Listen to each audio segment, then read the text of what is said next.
I think my best road trip was driving north with my pit bull when I was a teenager. And my Bronco, too. Just the two of us. We could stop wherever we wanted and nobody bothered me because she was a pit bull.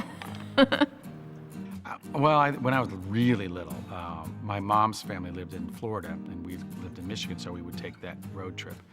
And I was tiny, and this is before you had iPads and phones and everything, and I grew up alone at first, and then my brother came 10 years later, so I spent a lot of time alone in the back seat, just trying to figure out, how am I gonna entertain myself with an AM radio?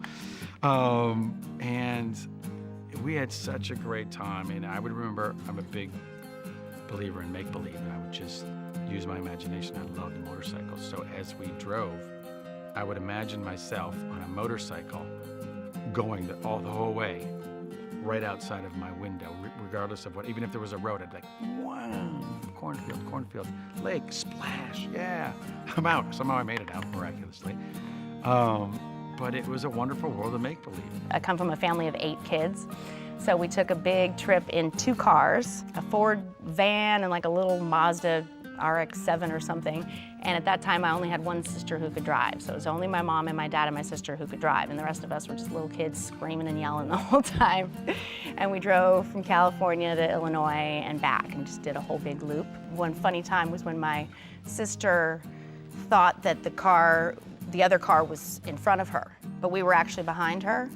And so she starts driving really, really fast because she's trying to find us.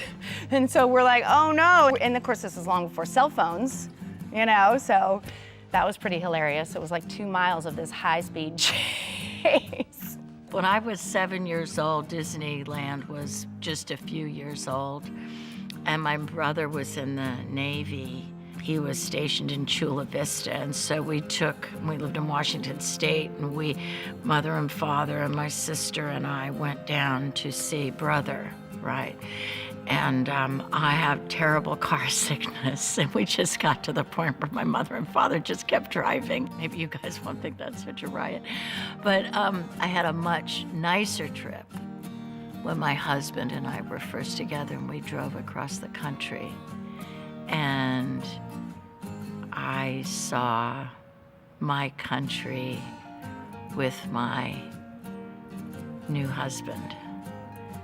And it was a whole new country for me. In that way, I wasn't a daughter.